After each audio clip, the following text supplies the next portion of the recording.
OMG! Shocking, dapat itong maagapan. Masamang balak Garcia BBM kay VP Sara.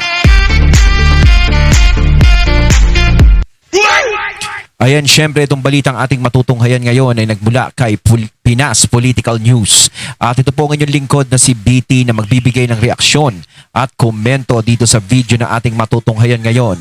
At huwag na natin pagtagalin at sabay-sabay na nating panoorin ang laman ng video na hatid sa atin ni Pinas Political News at bibigyan natin ng reaksyon ang balitang ito. Pasok! Chairman George Garcia, wawasakin daw si VP Sara sa darating na 2028 eleksyon. Diba, syempre, bago natin simulan ng video ito, nais ko nga pala magbigay ng credits dito sa boses at video na matutunghayan natin ngayon at bibigyan ng reaksyon. Walang iba kundi si Jay Guevara. Syempre, huwag niyong kalimutang suportahan ang channel ni Jay Guevara, mga katunay. Pakibisita po yan at huwag niyong kalimutang mag-subscribe at mag-follow para maging updated po kayo sa mga vlogs, reactions at sa mga balita na hinahatid sa atin ni Jay Guevara. Ayan, ipagpatuloy natin mga katunay, ha?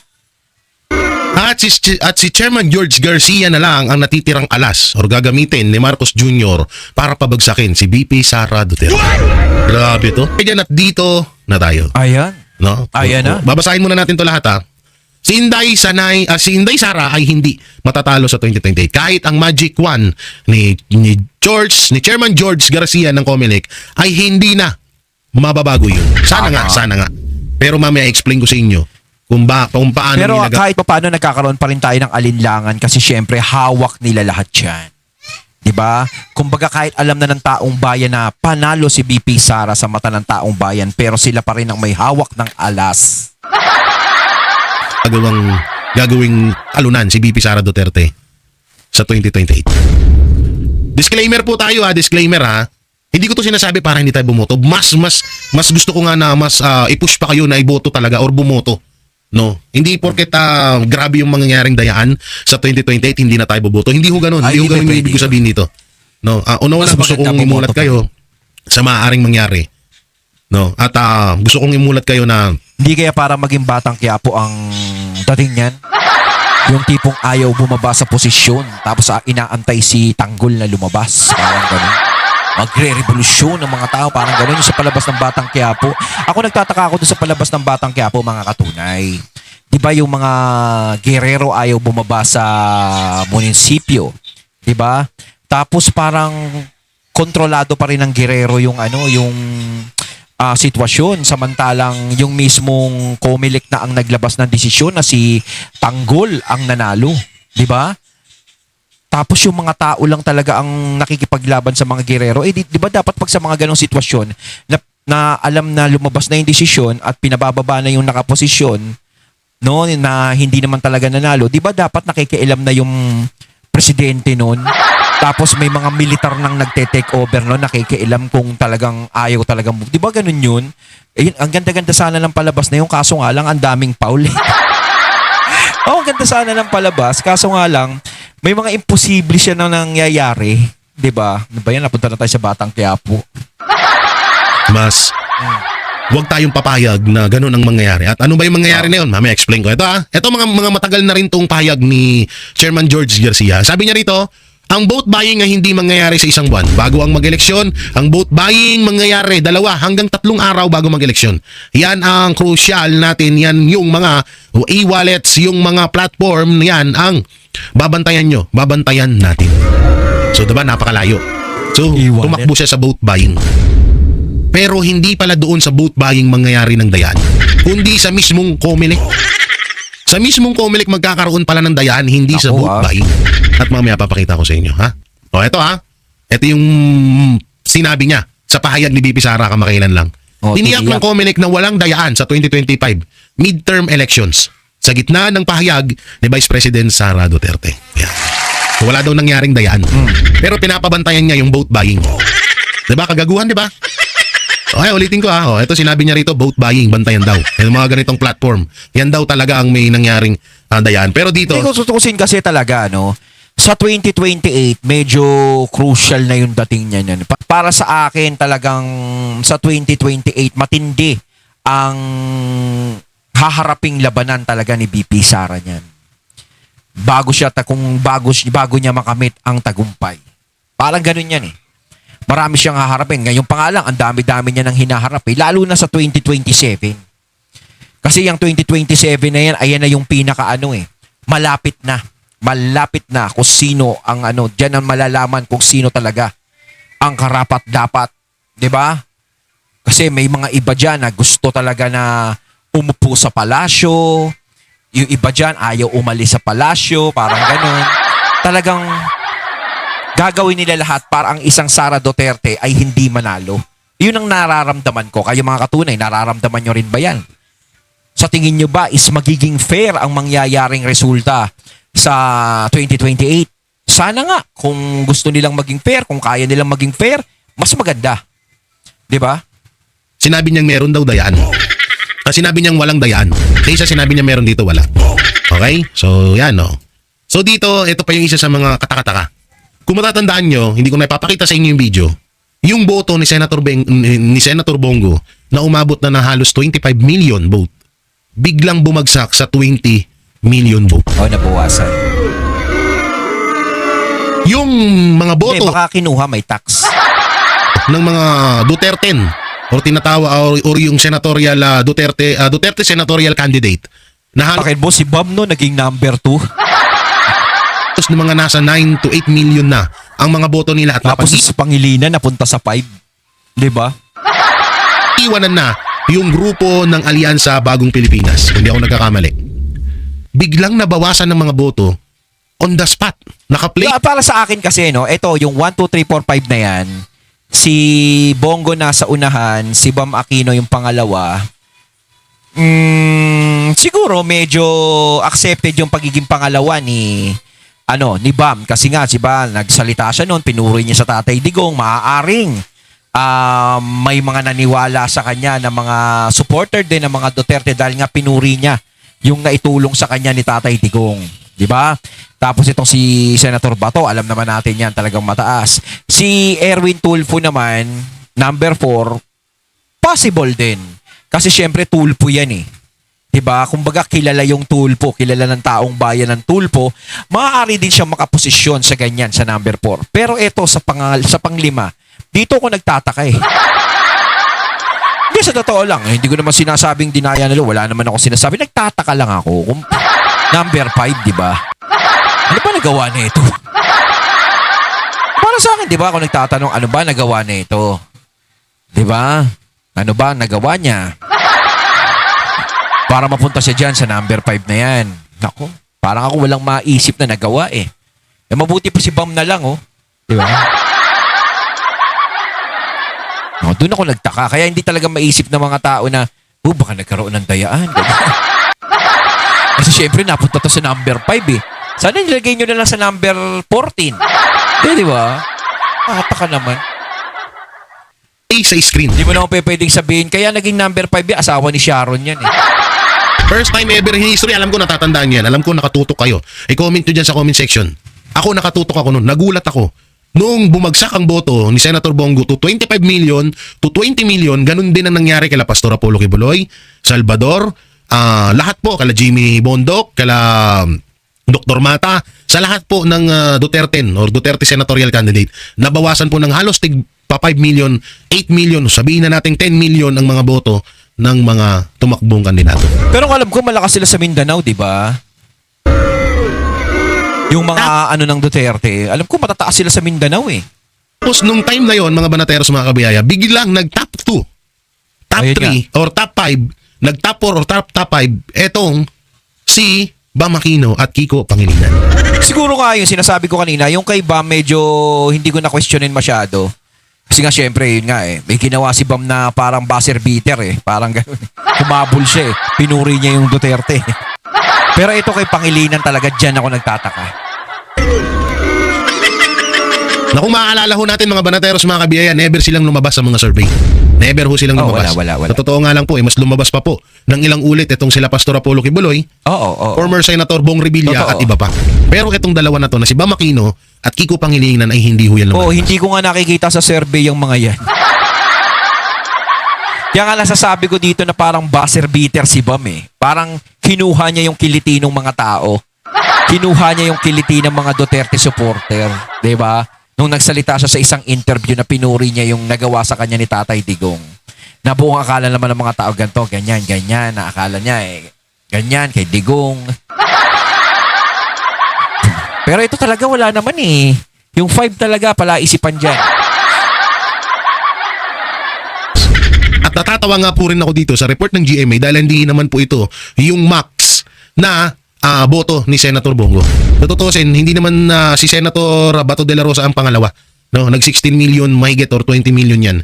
So sa madaling salita, umabot po, kung hindi po nabawasan ng boto ni Senator Bongo, yung umabot po ng halos nasa 30 million vote ang kanyang boto sa pagiging senador. Dahil biglang nababawasan eh. At kauna-unahan din po yun sa history ng Pilipinas na yung boto ay imbis na pataas, biglang pabawas. Nakakapagtaka lamang ho na bakit ganun ang nangyari. So nandun na tayo, di ba? Binabawasan, wala silang pakialam on the spot na ganun ang nangyari. Wala silang pakialam na wala silang pakialam na na tawag dito. Wait lang, ba't magkamali? Wait lang ha. Nasaan yun? Wala. Oh. Wala silang pakialam kung ano yung sasabihin, kung ano yung sasabihin ng ano. So dito, no, may sinabi din dito si Chairman George Garcia. Oo. Sabi niya, pwede nila, wait lang ha, ayusin lang natin to. Pwede pa rin nila makita yung encrypted vote nila anytime, pero hindi po nila makikita yung mismong pangalan ng mga binoto nila kasi nga po na hindi ko alam ibig sabihin to encrypted na yan po ay proteksyon natin upang hindi naman po magamit sa pagbebenta ng mga boto. So yan, may explain natin to. Ito yung palagi nilang palaging inaano ni Chairman George Garcia na para daw walang mangyaring bilihan ng boto or vote buying na tinatawag. Yun yung palagi niyang dinadahilan sa atin. Yung mga ganito. Pero uulitin ko sa mga unang-unang niyang mga pahayag, sabi niya, ang bantayan daw is yung vote buying. Oh. Pero saan ba talaga nagka-problema? Di ba sa mismong loob ng COMELEC nagka-problema at inamin mo yan? Ang sabi mo nga, di ba? Katulad na lang ito papakita ko. O eto, ha? Wait lang ha, ayusin lang natin. Kasi di ba may mga nagrereklamo nun eh. May mga nagrereklamo nun talaga nung botohan nung 2025 na hindi naman talaga yun yung sinulat nila sa boto nila pero ang lumalabas na pangalan is iba. Huwag na natin banggitin kung sino yung lumalabas na mga pangalan kasi baka mamaya machismis. Pero yun yung lumalabas na pangalan. Ang daming nagreklamo nun. O di ba? Nagkaroon mismo ng problema sa kanila. Di ba? Mas maganda talaga yung nakikita talaga ng tao kung sino yung ibinoto nila. Once na ipasok nila dun sa machine ba yun? Parang ganun. Para ma-confirm nila kung sino talaga, kung tama ba. Kasi nga, di ba, nagkaroon ng problemang ganyan. Kunwari, ang binoto mo si Vic Rodriguez, iba ang lalabas. Magiging Rastaman, halimbawa. Di ba? Hindi kaya sa 2028, baka ganyan na naman ang mangyari. Di ba? BP Sara ang binoto mo tapos Rastaman ang lalabas. Oh, 'di ba? Sa inyo nagkakaroon ng problema talaga. Dapat ayusin niyo 'yan. Aba. Bahala kayo diyan, machichismis ka diyan. Tutusin, hindi pa nga ito yun eh. Isa lang to ha. Isa lang to sa mga ipapakita natin. Oh. Sabi mo dito sa overvoted na to, na putay na natatawa nga ako dito eh. 1 million Filipinos overvoted for senator in election 2025. GMA online. Hindi po edited to ha. Natatawa lang ako kasi 1.3 lang ang inilalabas na ibinabalita. Pero ang totoo po niya na ito. Ito po yung katotohanan nyo yan. Nasaan yun? Wait lang ha. Ilabas. Hanapin lang natin. Nasaan na yung hindi ko pala na ilagay. Sorry na. Asan na ba yun? Nandiyan lang yun. Asan na yun? Ito. Pero ang totoo po ay ito. Ayan. Ha? Ito po yung katotohanan na ilang overvoting. Umabot lamang po, yan balita po ito ng Philstar. Hindi po tayo nagdadagdag bawas. Umabot po ng 17 million overvoting claim in 2025 midterm elections. So biruin nyo yun. Pagkatapos ipagyabang ni Chairman George Garcia na wala daw mangyayaring dayaan at napaka-safe daw, napaka-ayos daw nitong eleksyon na to, putang ina magkakaroon tayo ng 17 million to 18 million overvoting. At anong sinabi dyan, ha? Eto malupit. Anong sinabi dyan ni Chairman George Garcia? Anong paliwanag niya dyan? Nagka-technical daw sila. Yan ang mahirap eh, no? Sa 2028 tapos ganyan lang, no? Nagka-technical. Diba? Mismong kahit yung mga tao bumoto, parang baliwala rin. Okay, tama naman yung nangyari kay Abante tsaka kay Uy, di ba? Oh, tama naman, hindi naman natin sinasabing huwag tayong bumoto. Bumoto tayo, karapatan natin yan. Iboto natin kung sino yung gusto nating iboto pa rin. Pero pag ganyang nagka-problema, kailangan maging mapagmatsyag tayo. 'Di ba? Kasi talaga para sa akin ha. Ako hindi ko pa nakikita kung sino talaga yung pwedeng makalaban ni BP Sara sa 2028. Sa totoo lang. Kaya nga gusto siyang tanggalin. Gusto siyang i-impeach. 'Di ba? Wala akong nakikitang malakas-lakas. Si Lenny siguro pwede pero hindi yan aabot para sa akin. Hindi aabot kay BP Sara yan. Ngayon bukod kay Lenny, sino pa ba? 'Di ba? Nagka-technical problem lang daw. Daw. 'Di ba? Sobrang nakakagago yung paliwanag sa atin, nagka-technical lang daw. 17 million overvoting? Paano nangyari yun? Siguro katanggap-tanggap pa to eh. Katanggap-tanggap pa tong 1.3 million. Kahit sobrang laki din ito, katanggap-tanggap pa. Pero 17 million overvoting, kagaguhan. 'Di ba? At dahil hindi nga nila may paliwanag yan at sinampahan din sila ng iba't ibang na para ipaliwanag at managot sila dito sa nangyari nila. At dapat naman talagang panagutan yan ni Chairman George Garcia, anak ng Teteng. Ito masaklap. Deleted of data files. Deletion. Delete. Of data files. Ano yun? Yung mga files sa nung 2025 midterm election ay burado na or binura na. Wala na, parang hindi na mababalikan yun. Kunwari magre-recount, wala na. Ano pa mahahabol natin doon? Oo, kunwari magre-recount ka, no? Gusto mo magreklamo na ako nanalo, malaki botong nakuha ka, tapos ganyan lang nakuha ko. Baka pwedeng mag-recount. Wala na, delete na. Iyak na lang, parang gano'n. Grabe matalino Nako, sana nga sa 2028 walang mangyaring ganito. Kaya nga sinasabi ko lahat ng mga taong ayaw sa mga Duterte siguradong gagawa ng paraan yan para si BP Sara ay hindi manalo. 'Di ba? Kung sakaling makalusot si BP Sara sa impeachment, nako. O sige, sabihin na natin na may naka-safety na record or what if napalitan nila yun? Sipin nyo maigi. Wala na. Paano kung palitan nila yan? Halimbawa, ito po yung files yung iba, magbuburahin na natin to pero kasi magtitira tayo iba na teknolohiya ngayon pang sa atin. Para kung sakaling may sumilip at questionin, may kita ho nila. What if na yung mga binura, yun talaga yung totoong naging botohan. Tapos yung natira, yun yung nangyaring daya. Nagigets nyo mga banateros? Alam ko, wala naman tangang supporters ng mga Duterte. No? Minsan, mahirap lang talaga ako magpaintindi. Nung hindi na po may paliwanag ni Chairman George Garcia, etong mga ito ay bigla hong pinadelete ang mga files. Bakit? 'Di ba? Ayun yung katakataka. No, ayun yung katakataka na ginawa ni Chairman George Garcia. No. So ngayon eto na nga. Papasok na tayo sa 2028 election. Hindi kaya yung nangyaring 2025 midterm election Maulit ay na isa naman. lamang training ground para sa darating na 2028 election. Yun lang. Yun yung sinasabi nating nakakatakot talaga. Hindi kaya yung 2025 midterm election na nagkaroon ng 17 million overvote ay yun lamang ay isang parte lamang ng pag-aaral nila kung papasa at kung mangyayari ba na kaya nilang gawin. Kumbaga sinusubukan nila kung makakalusot, kung maraming magrereklamo o wala. 'Di ba? Kung may magpoprotesta o wala. Siguro sa ngayon makakalusot siya yung nangyari nitong 2025. Pero tingin ko kung sa 2028 ay mangyayari yan, malaking problema haharapin nila dyan. Dahil sigurado, hindi papayag yung mga tao ng ganyan-ganyan lang. 'Di ba? Hindi papayag yun. Para sa darating na 2028. Hindi kaya yung 2025 midterm election ay isa lamang Training lang. kasangkapan Oo. na para gagawin nila Practice. or isa lang Trial. testingan. Diba? Trial muna. Isang example lang or parang gumawa lang, parang yan yung kanilang anong bang salita sa ganito? Ayun yung parang ginawa nilang praktisan yung 2025 midterm election para sa darating na 2028. Kasi mga kababayan, hindi mo na din palagpasin to. Oo. 'Di ba? Kasi kahit Talaga. anong boto natin, kung kagaya nga nagsabi dito ni saan na yun? Eto, kung paganahin ni Chairman George Garcia yung kanyang magic wand, paano na? Shoot.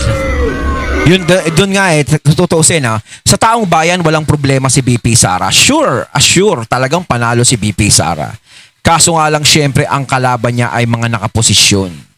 Nasa kanila ang makinarya. Hawak nila. Diba doon lang talaga nadedehado si VP Sara kahit yamado siya talaga. Diba? Ngayon kung may puso sila, gagawin nila na patas yan. Yang eleksyon na yan. Kung talagang gagawin nilang maging patas. Kung meron silang prinsipyo. Ang problema, kung walang prinsipyo, anong mangyayari? Ay, naku. Pero sigurado yan, papalaga ng mga tao yan once na magkaroon ng ganyan klaseng problema. Ito pa masaklap dito. Ito pa yung masaklap, ha? Ang masaklap dito sa pangyayaring to, kahit palitan si Chairman George Garcia at kung si Marcos Jr. pa rin ang maglagay or siya basura pa rin ang Wala ilagay pa din rin. sa COMELEC, wala pa rin tayong dapat pagkatiwalaan. Wala pa rin. Wala pa rin po tayong dapat pagkatiwalaan yun. Pero hindi ko to sinasabi na wag kayo, kaya ko to in-explain yun. Hindi ko to sinasabi para wag kayong bumoto sa 2028. Hindi ganun. Masolidan pa natin. Kaya ko to pinapakita para dumating man to talaga itong panahon na to na gawin nilang na gumawa sila ng kababalagan sa darating na 2028 election. Kung sakali man no, mas maging solid sana tayo. At wag natin ding hayaan, no? Wag din nating hayaan na ganito ang gawin nilang pangdaraya diyan sa COMELEC. Isang pandaraya to eh. Sa totoo lang, kahit na magalit sila sa akin dito sa opinion ko to na overvoting, 17 million overvoting, kaya na magpapanalo yan eh. O halimbawa, ito asan na yun? Ito. Wait lang. Asan na yan? Ito. Ito na yung kanina. Nawala. Halimbawa, di ba? 17 million. Halimbawa, yung 17 million overvoting na yan. Halimbawa kay Pastor Apollo Kibulo yan. Halimbawa kay Jimmy Bondoc yan. Malaki Diba? na yan. O halimbawa, yung 17 million overvoting na yan, gamitin nila yan sa 2028 na mas dihamak na mas malaki pa. Papayag pa rin ba tayo? Ito, natabunan to ng issue ngayon. Pero dapat isa to sa tinatanong natin mapahanggang ngayon. Oo. Hanggat maaga pa, lalong-lalo na nagdeklara na si Vice President Sara Duterte Oo. na tatakbo siya bilang Tsaka siguradong pinaghahandaan na yan, yung pagdideklara ni VP Sara, pinaghahandaan na yung 2028 niyan. Kung paano talaga haharangin si Sara Duterte. ng bansang Pilipinas. Ayun, natating nato ngayon ang video na nagbula kay Pinas Political News at syempre nato ngayon natin ang boses at video na yun na binigyan natin ng reaksyon na nagbula kay J. Guevara TV. Kayo mga katunay, anong masasabi nyo tungkol dito? Comment lang po kayo sa comment box. So once again, I'm BT and I'm out. Peace.